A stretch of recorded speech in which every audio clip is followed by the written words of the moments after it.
খোকাদা নমস্কার। নমস্কার। আপনার বাড়িতে সব খেলোয়াড় বাড়ি বলে সবাই।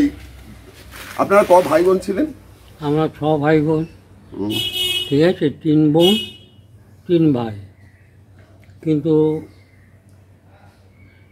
দিদিদের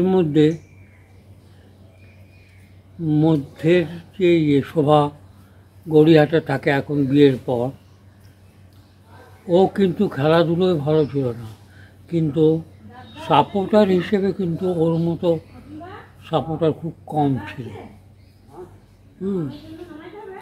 আর দিদি ভালো ছিল খেলাধুলোয়, নাচ গানে এইসবে। আর পূর্ণিমা তো দেখেছো তোমরা, ও কল্যাণীতে পড়ে। হ্যাঁ, এই যুগে জন্মালে হয়তো ও মেয়েদের টিমেও খেলতো, না হলেও অন্তত মেয়েদের টিম তৈরি করতো, এটা ওর স্বপ্ন ছিল। আমরা যখন খেলতাম, প্র্যাকটিস করতাম, তখন আমরা অনেক বলেছি পূর্ণিমা আমাদের সঙ্গে খেলতে আসবে না, তোরা পাশে খেল, আমাদের ডাকিস, আমরা গিয়ে একটু আধটু তোদের সঙ্গে খেলে দেখিয়ে দেবো, কিন্তু আমাদের সঙ্গে খেলতে গেলে তোদের অ্যাক্সিডেন্ট হবার সম্ভাবনা থাকবে। ভারতী বলে একটি দার্জিলিংয়ের মেয়ে, ওই দিককার মেয়ে, সেও তখন এখানে পড়তো, সেও কিন্তু খুব অশান্তি করত। সঙ্গীত ভবনের একটি ছাত্র, চাঁদ নাম ছিল, তার বাড়ি দূরে, সরপলিডাঙ্গা ওই রকম জায়গায় তার বাড়ি। সে ওইখান থেকে সঙ্গীত ভবন করে তারপরে ঘোড়ায় চেপে খেলার মাঠে খেলতে আসতো আমাদের সঙ্গে। আচ্ছা, ওই ভারতীদি আমাদের থেকে অনেক বড় ছিল, বড় দিদিদের সমান ছিল। চাঁদদাকে উত্ত্যক্ত করতো ঘোড়া চাপবে, চাঁদদা দেবে না। বাস্কেট খেলা হলে এখানে আমরা হকি খেলতাম, তার গোল পোস্টে ঘোড়া ফেলে রাখতো, না হলে ছেড়ে দিত। থাকতো কোথায় এমনি ঘোড়া? চাঁদদা থাকতেন কোথায়? চাঁদদা থাকতো সরপলিডাঙ্গা বলে একটা গ্রাম আছে, সেই গ্রামে। ওর বাবা বড় লোক, খুব। আপনার বাবা খেলতেন? হ্যাঁ, বাবা খেলতাম, কিন্তু বাবার সঙ্গে আমরা খেলেছি। বাবার এই যে স্টাফেদের নিয়ে খেলা, টিম করে খেলা ছেলেদের সঙ্গে, সেটা তো বাবা খুব উদ্যোগী ছিল। বাবার কি জন্ম এখানে? হ্যাঁ, না, বাবার জন্ম কৈলাসহর, ত্রিপুরা, আর মারও তাই। এইখানেই কিন্তু বাবারা সারাটা জীবন ছোটবেলা থেকে পড়াশোনা করেছে এখানেই। হ্যাঁ, প্রমথ বিশিদের পরের ব্যাচ আর কি বাবা। তো কৈলাসহর থেকে এখানে যে এলেন, রবীন্দ্রনাথ ঠাকুর মধ্যেই চিঠি লিখতেন যে আমার আশ্রমে যদি লোকজন তোমরা না আসো, সেই জন্য যখন বেড়া ফেড়া দিয়ে দিচ্ছে না, তখন খুব খারাপ লেগেছিল। কাউকে তো বলবার মতো কিছু নেই,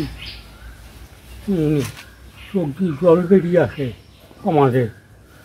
বললেন যে আপনারা যদি সবাই আমাকে ত্যাগ করেন, তাহলে আমি কি নিয়ে থাকবো? কাকে লিখতেন?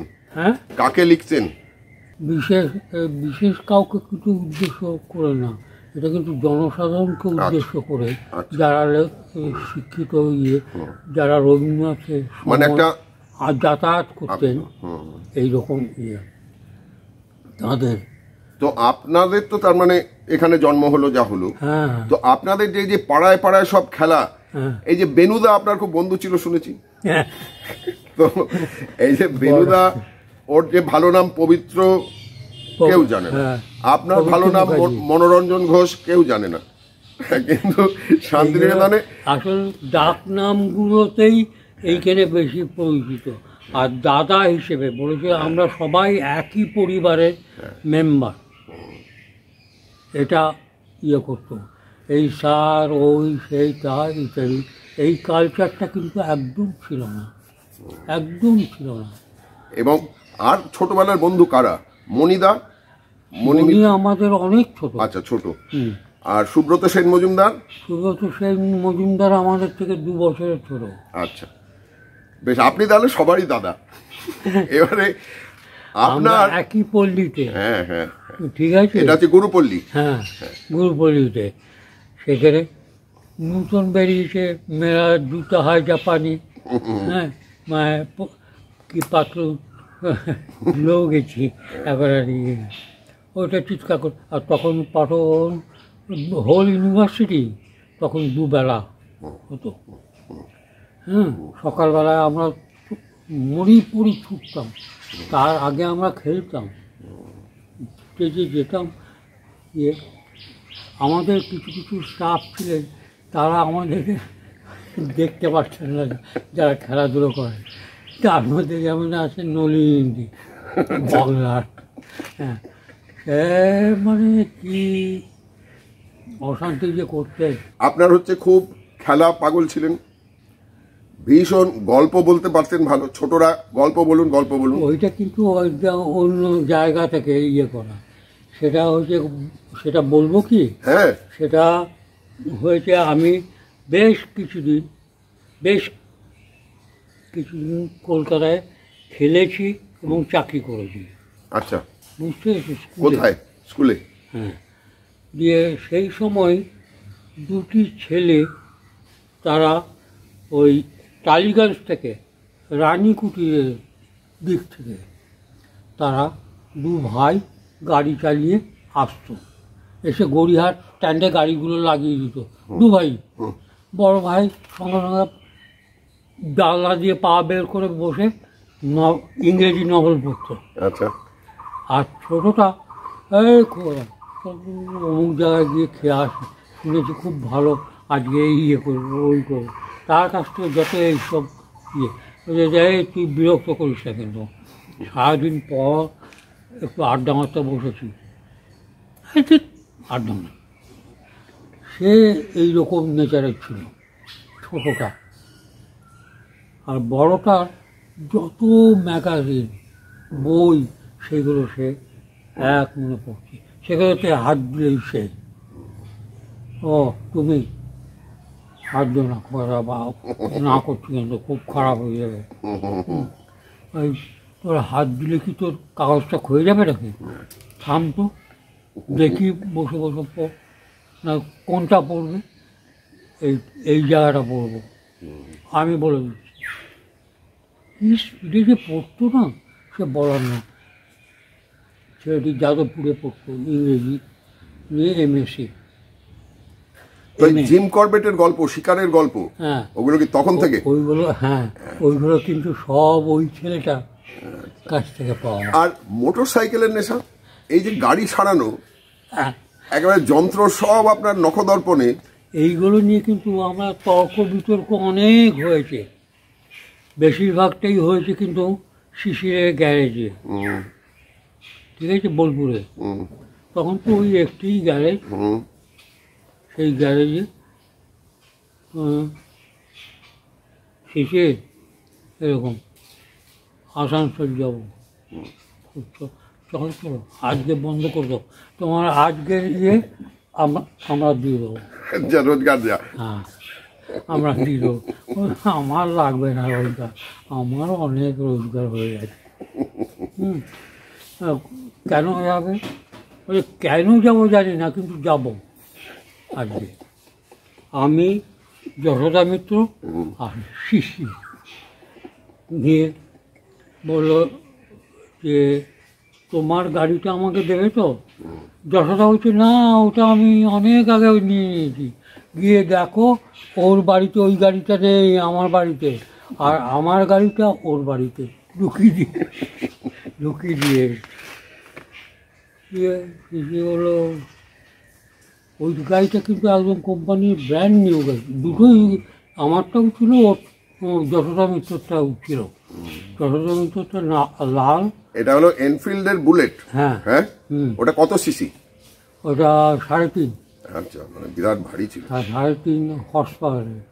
আর এই শ্মশানে সবাই খোকাদা মানে শবদাহর ব্যাপারটা কবে থেকে শুরু করেছেন আপনি?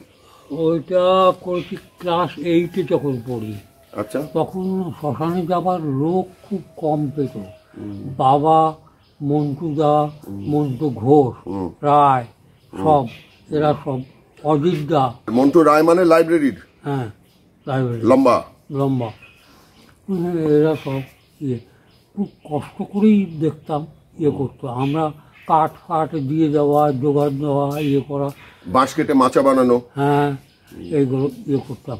করতে করতে বলছি আমরা আর পারছি না রে, তোরা একটু আমাদের সাহায্য করবি না? করব সাহায্য, দাঁড়াও, এর পরের বার থেকেই আমরা আরম্ভ করব। শ্মশানের আগেই একটু নিচু একটা ক্যানেল ছিল, সাব ক্যানেল ছিল, তার মধ্যেখানে যে নিচু জায়গাটা, সেইখানে একটা বাড়ি এক ভদ্রলোক করছিলেন বাইরে, তিনি নীল তৈরি করতেন। আর চৌবাচ্চা ছিল, হ্যাঁ, আর এত নিচু ছিল তো বর্ষাকালে জল জমে যেত। হ্যাঁ, ওই আর আমাদের এক বন্ধু ছিল, গ্ল্যাক্সো কোম্পানিতে কাজ করতো, বিশ্ব বলে, তাদের বাড়িটা আর একটু উঁচুতে। ওদের কাছ থেকে ওইখানকার সব ইয়েগুলো পেয়ে যেতাম। আর যেসব জিনিসগুলো কিনে এনে রেখে দেওয়া যাবে সেরকম জিনিসগুলো বিশ্ব, তারপর ওই বাড়ি, হ্যাঁ হ্যাঁ, তাদের কোনো আপত্তি ছিল না। এইভাবে আমরা ওটাকে আস্তে আস্তে বাবাদের হাত থেকে, ভুজঙ্গদার হাত থেকে এরকম করে ওটাকে তখন মানে এই শ্মশানের কাজটা এই যে কী ব্যাপক ব্যাপার ছিল। কোথায় কাঠ পাওয়া যাবে, কোথায় কেরোসিন তেল একটু পাবো, হ্যাঁ, এ বাড়ি ও বাড়ি সে বাড়ি, হস্টেল থেকে নিয়ে সেই জোগাড় করে করে শ্মশানের কাজটা করতাম। কিন্তু শ্মশানে এই ইয়াং জেনারেশন না লাগলে সম্ভব ছিল না, বাবাদের পক্ষে আর তারা করতে পারত। আর তারপরে চাঁদ কবে থেকে, মানে চাঁদ তো এলো অনেক পরে, ও বাইরের বোলপুরে থাকতো। ও অ্যাকচুয়ালি থাকতো সতীঘাটায়। সেইখানে ওই মদকে সারাদিন পাঁচদাম করতে বলে বোলপুরের লোকেরা ওকে ওইখান থেকে তাড়িয়েছিল। এসে ও আমাদের শ্মশানে ঠাঁই নিয়েছিল। সে চেষ্টা করতে শ্রীনিকেতন আর শান্তিনিকেতন দুটো শ্মশানেই ঠাঁই নেবে, কিন্তু শ্রীনিকেতনটা পারল না। ওইখানে দেখার লোক ছিল না কেউ। ওইখানে লোকাল পিপল যারা ছিল, লোকজন, তারাই দেখত একটি লোককে নিয়ে, সে কাঠ ফাট এনে দিত, করে এরা দাম মিটিয়ে দিত। এইরকম পরিস্থিতি ছিল। আর যখনই শ্রীনিকেতন শ্মশানে আমরা গেছি, তখনই আমরা কোদাল ফোদাল সব নিয়ে গেছি, নিয়ে গিয়ে কেটে কুটে রেডি করে নিয়েছি, জায়গাটা ঠিক করে নিয়েছি শ্মশানের মধ্যে। এই ছিল ইয়েটা। তো পরে যখন মানে বিনয় ভবনের ওখানে ওই যে ওরা আনন্দময়ী ক্লাবের ওরা খানিক তো দেখাশোনা করতো, ওরাই শেষটা নিয়ে। চাঁদ কি এখানে এসে শিবদাস বাবুর বাড়িতে ছিল তখন যখন বাড়ি বানাচ্ছেন? কার বাড়ি? শিবদাস বাবু, মানে হ্যাঁ, শিবদাস বাবুর বাড়িতে ওরা ওই পেছন দিকে। শিবদাস বাবু কিন্তু অরিজিনালি রতনপল্লী, নিচু বাংলার দিকে থাকতো। এইখানে আপনার যেমন ওই টগরদির সঙ্গে কথা হচ্ছিল একদিন, মানে চাঁদের স্ত্রী, যে খোকাদার কাছে অনেক কিছু শিখেছি, এমনকি সেই ব্লেড দিয়ে কেটে পেসমেকার বার করা। আমরা খুব ডেঞ্জারাস, বেশ কয়েকটাই আমরা, কেউ বলেও না, না মুশকিল। এক ভদ্রমহিলা মারা গেছে, তার পেসমেকারটা বের করেছি, বের করে দেখি বিদেশি পেসমেকার। সেটা ডাক্তারখানায় গিয়ে সুশোভনাকে দিলাম বের করে, তোমার বাবারই খুব দামি স্পেসমেকার রে, দেখি এটা রেখে দিই, এটা কাউকে বলিস না, বললেই কিন্তু এ চাইবে ও চাইবে, তখন এমন সব লোক চাইবে, তখন বিপদে পড়ে যাই আমরা, কী করব না করব। এটা কাউকে কিচ্ছু জানতে দিস না, জেনে রাখবি যে এটা সৎ পাত্রে আমি দেব। খুব গরিব ঘরে মারা যাচ্ছে, যার উপর সংসারের দায়িত্ব ইত্যাদি এরকম তাদের, এবং সেই মতো একটি গরিব কোনো লোককে উনি সুশোভনদা ওই স্পেসমেকারটা ইয়ে করেছিল। আপনার রান্নার শখ, হ্যাঁ, এই যে রান্না করতে এত ভালোবাসেন, সেটাও কি ছোটবেলা থেকে? হ্যাঁ, সেটাও ছোটোবেলা, সেইটাও সব বাবা দান। আপনার বাবার পুরো নামটা কি ছিল? রবীন্দ্রনাথ ঘোষ। মানে সবাই তো রবিদা রবিদা বলেই ডাকতো। হ্যাঁ, কিন্তু রবিদা কি শান্তিনিকেতনের বাইরে কোথাও ফুটবল খেলেছেন কখনো? হ্যাঁ, মানে কোনো ওই কলকাতায় ছিলেন? বাবা ওয়ারি টিমে খেলতো। আচ্ছা, ওয়ারি। সেই সময়, আর সেই সময় তো ইংরেজদের সঙ্গে ছাড়া আর কারো সঙ্গে খেলার ইয়ে ছিল না, তারা মারধর করতো, ইয়ে করতো। বাবারই যেমন আমাদের একা কাউকে ছাড়তো না।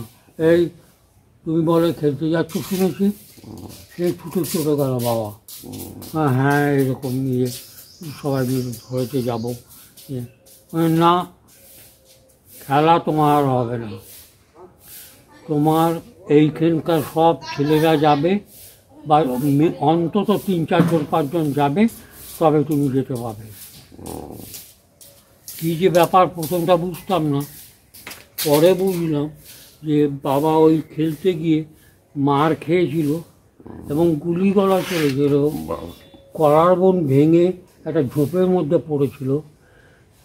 এইরকম অবস্থায় বাবা অনেকক্ষণ গিয়েছিল, সেইখান থেকে বাবাকে তুলে নিয়ে এসে ইয়ে করে, ওর পর থেকে ওই একা যাওয়াটা বাবা ভীষণ অপছন্দ করতো।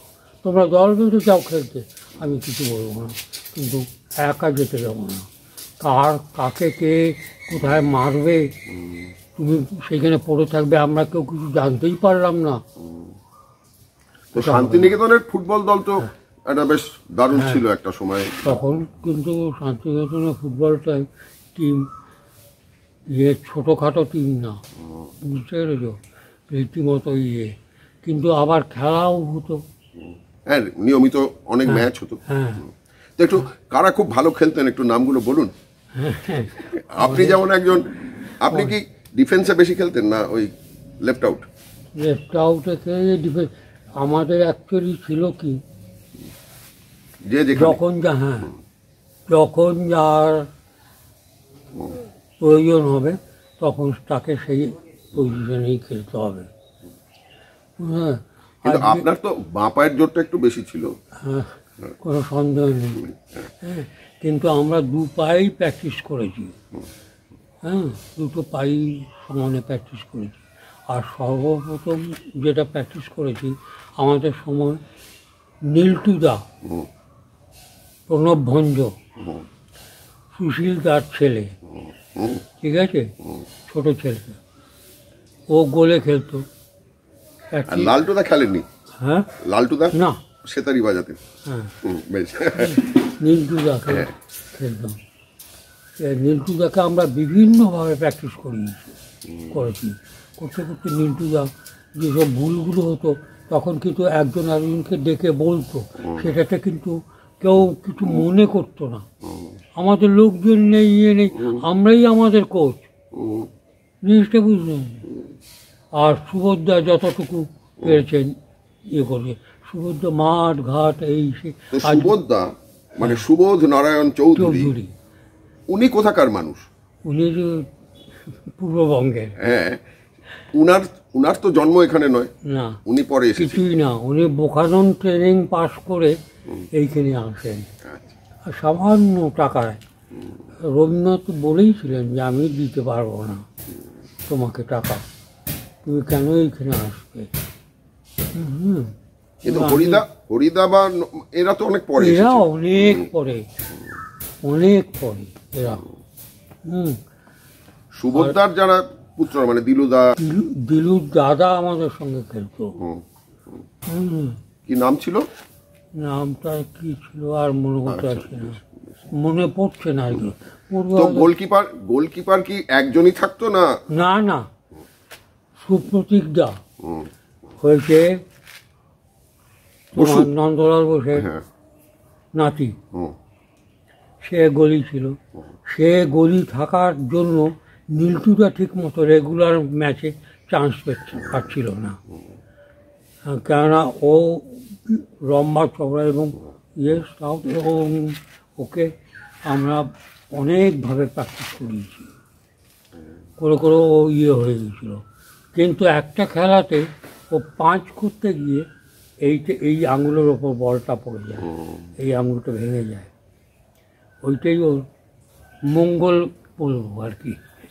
ও খেলার জীবনটা শেষ হয়ে গেল, ওকে বাড়ি থেকে আর কিছুতেই খেলতে যেতে দেবে না।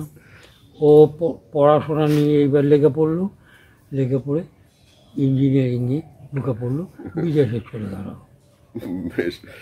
সুপ্রতীক দা নীলটুদা ঢুকে গেল সঙ্গে সঙ্গে এইখানে।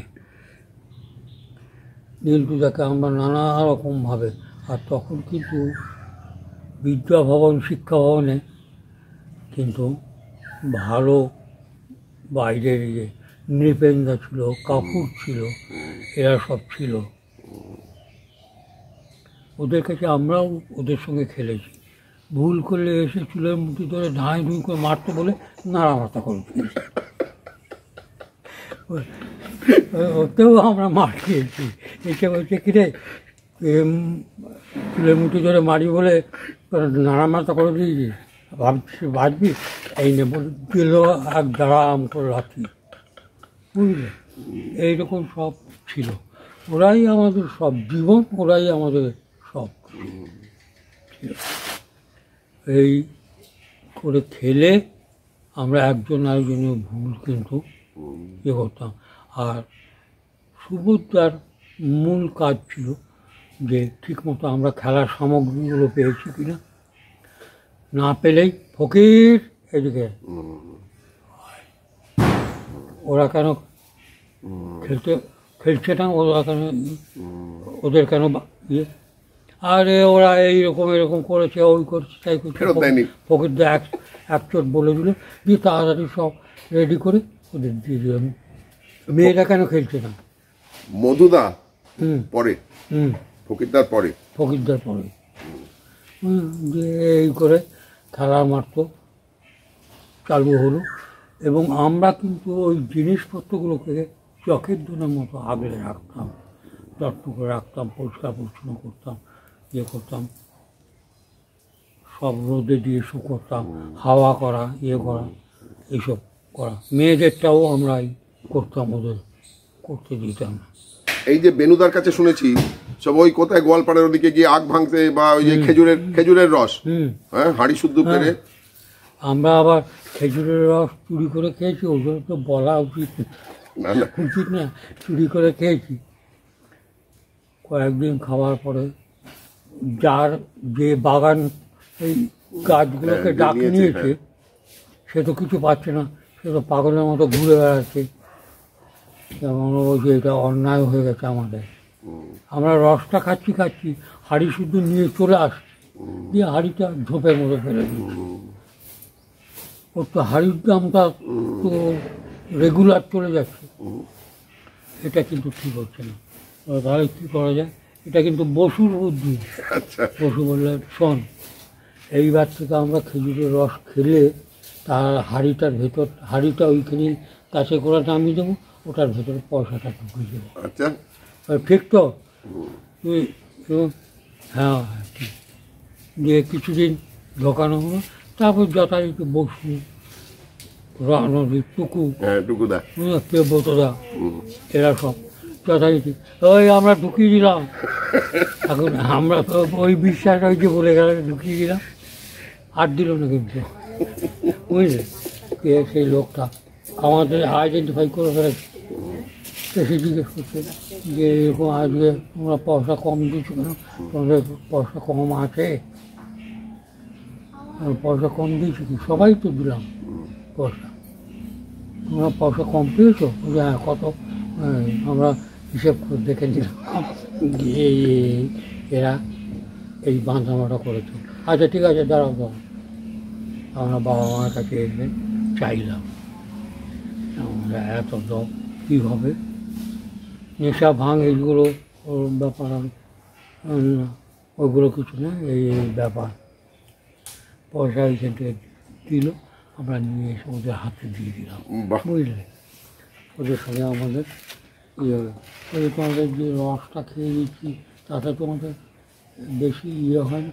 ওই যে শোনো, রসটাতে আমাদের লস এইটাই যে মালিক যে তাকে আমরা আমাদের দিতে হবে যে দিনে দু কেজি গুড়, 2 কেজি গুড় কদিন দিলেই যেন ওটা শোধ। বুঝতে হবে।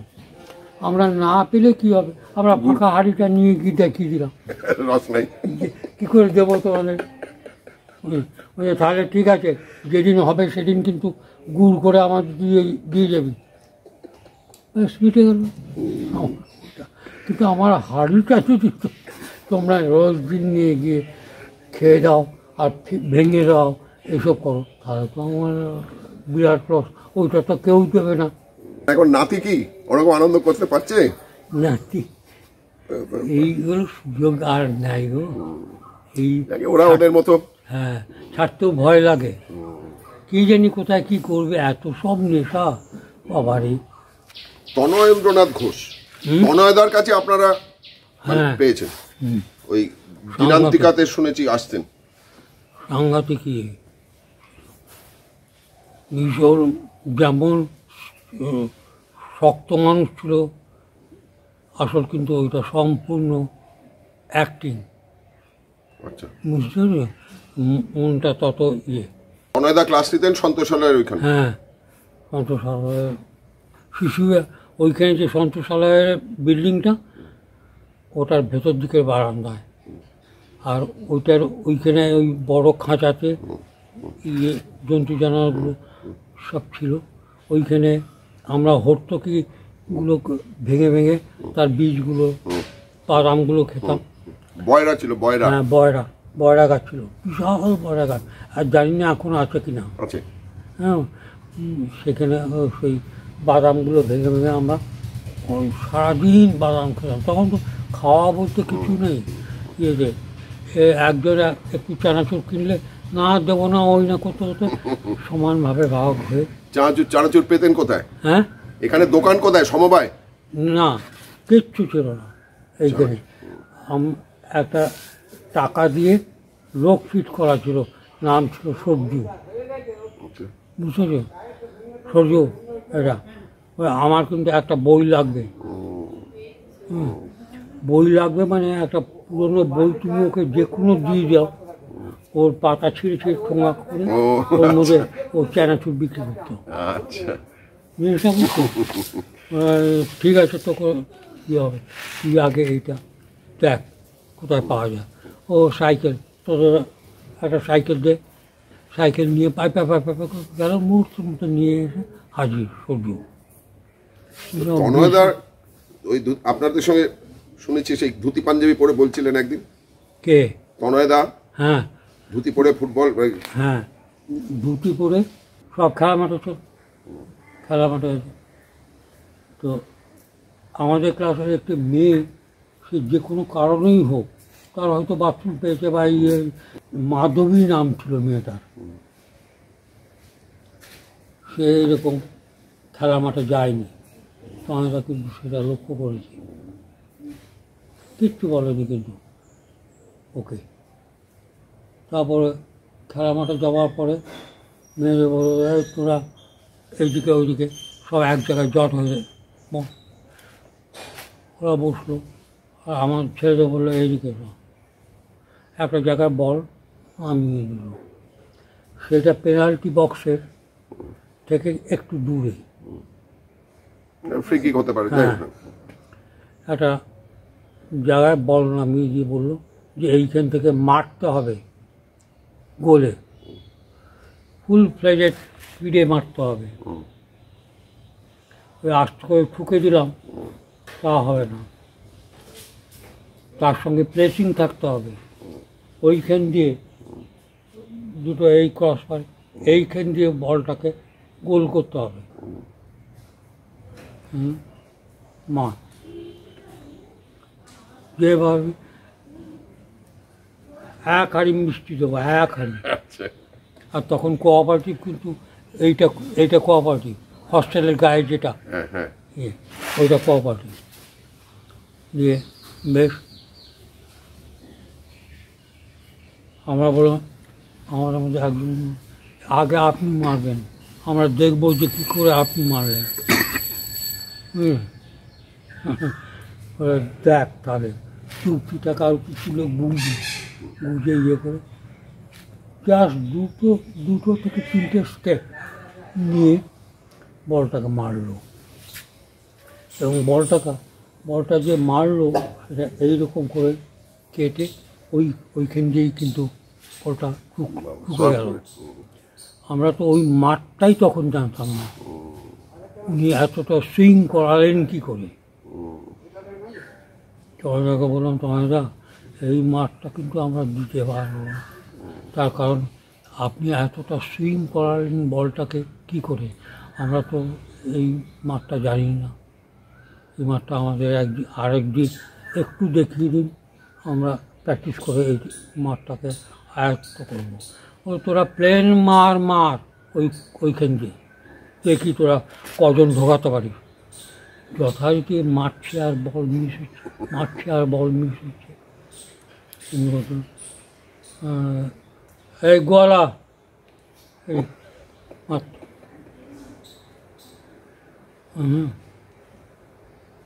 আমরা তখন ওই হস্টেলের এই রাস্তার এই দিকে বেড়ার এই কাছে ইয়ে ছাতিম গাছগুলো আছে, সেইখানে কিন্তু আমরা একই জায়গায় মেরে কিছুটা আয়ত্ত করি। এই গায়ে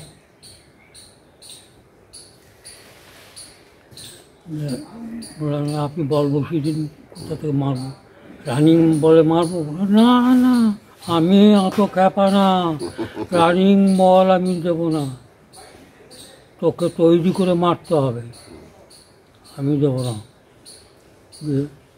বেশ ঠিক আছে, আপনি বসিয়ে দিন। সেখান থেকে বসালো, আমি বলটার একটা পার্টিকুলার একটা জায়গা সেখানে মারলাম। মারতে ওনার মতো আমার হয়নি, পরিষ্কার কথা। হ্যাঁ, তোমাদেরকে অনেক বলেছিলাম, আজকে যাবো না রে, আজকে শরীরটা অনেক বয়স, তখন শরীরটা ভালো নেই, আজকে একদিন তোকে আমি শেখাবোই, এটা আমি কথা দিয়ে গেলাম যাবার আগে। যথারীতি বলটা গোল হলো ঠিকই, ক্রসবারে এই দিকে এইরকম ইয়ে এই কর্নার দিয়ে বল ঢুকিয়ে আমি দিলাম ঠিকই। আমাদের মাঠটা যে এত সুন্দর, গোলটা এটা বাহ, ঠিক আছে চল এবার ক্লাসে, বারান্দায় ক্লাসে বসে, এই মাধবী এই তুই কোথায় পালিয়ে গেছিলিস? ওইখানে কিছু বলতেও পারছি না, কিছু করতেও পারছি না। দিয়ে দুবার জিজ্ঞেস করো, ও যাবো একবার, সে তনাদার ভয়ে পেচ্ছাপ করে দিয়েছে, পেচ্ছাপটা করিয়ে আমার দিকে আসছে, যাই গলা তোর দিকে পেচ্ছাপ যাচ্ছে, পেচ্ছাপ যাচ্ছে, উঠলাম ওখান থেকে, পাশে একটা বসে, তাহলে আপনি এরকম কেন করছেন বলুন দেখি, একেই ও আপনার ভয়ে কাঠ হয়ে রয়েছে। না রে,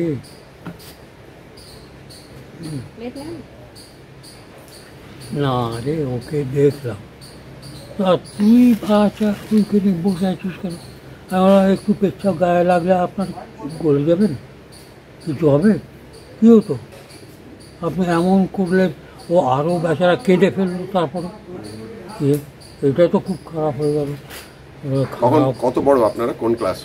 আমরা তখন ক্লাস 7 হবে। বলে এইটা একটু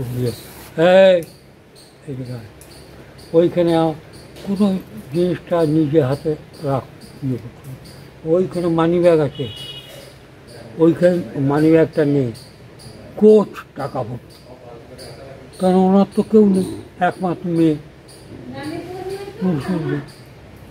সেই টাকা ভর্তি মানি ব্যাগটা নেই। নিয়ে এখান থেকে কোঅপারেটিভে যা, কোঅপারেটিভে গিয়ে তোর যে সংখ্যা মনে হবে গুনতে পারবি না। এইখানে কাউকে একদম কোনা চলবে না, তোর আন্দাজ দেখবো কতটা। ওইখান থেকে মিষ্টি কিনে নিয়ে আয়, যা ওদের বল তনয় যা বলেছে মিষ্টিটা এক্ষুনি ক্লাসে ঘন্টা পড়ার আগে পৌঁছে দাও, যা আর বলবো না। মিষ্টি নিয়ে এলো কোঅপারেটিভ থেকে একারি মিষ্টি নিয়ে ছুটতে ছুটতে লোক এলো, গরম মিষ্টি। বলো তুই একটা কথা বলবি না, তুই কেবল সামনে এমনি করে হাঁড়িটা ধরবি, যে যতগুলো ইচ্ছে নে, কিন্তু অন্য জায়গায় নিয়ে যাওয়া হবে না, এইখানে বসে খেতে হবে না আমার সামনে। সেই টপা টপ টপা টপ টপা টপ মিষ্টি মাধবী বললো, মাধবী এইটা মাধবী আস্তে আস্তে গেল। কেন ওরকম করছিস সে? আমার হাত থেকে তোকে মিষ্টি খেতে হবে। হাড়িটা ধরলো, মাধবী ওইখান থেকে কিছুতেই নেয় না, কারণ আমরা ইশারা করলাম যে তুই ওইখান থেকে নেই নিশ্চিন্ত মনে, দেখ ঠিক হয়ে যাবে সব। মাধবী ওইখান থেকে হাত ধরে একটা মিষ্টি নিয়ে খেলো, বলে এই তো সুন্দর। ওই সেইটাই বাকি বৃষ্টি আবার কোঅপারেটিভে ফেরত গেল। কী বিল হলো, কী হলো না হলো কিচ্ছু জানি না, তনয় দাও কিচ্ছু জানি না। টাকা এরকম স্মৃতি যে কত আছে। তনয়দাকে কোনোদিনও বলবো না, তনয়দা, তেজেশ দা, কাশীনাথ দা। কাশীনাথ দা শ্রীরামপুরে অবসরের পর শ্রীরামপুরে গিয়ে, কাশীনাথ খুব ভালো সেতার বাজাতেন বোধ হয়। হ্যাঁ। আর ক্ষিতীশ দা তো মেয়েরা এখানে ছিলেন, মানে আমাদের সঙ্গে মিষ্টি দিয়ে, তারপরে চিকুদি আর চিকুটা তো আমাদের সঙ্গে তালধ্বজে যিনি থাকতেন পেজেসদা, উনি সাংঘাতিক, খালি পায়ে থাকতেন শুনেছি। হ্যাঁ, খালি পায়ে থাকতেন, একা থাকতেন, সিদ্ধ খাওয়া। কেউ যদি সাহায্য করতে আসতো বিরক্ত হতাম, যে না আমি কারো সাহায্য নেব না, আমি যতক্ষণ পারবো একা, যখন পারবো না তখন আমি না খেয়ে যাব। খুব ভালো থাকুন খোকা, আনন্দ, এরকম অনেক গল্প বাকি আছে।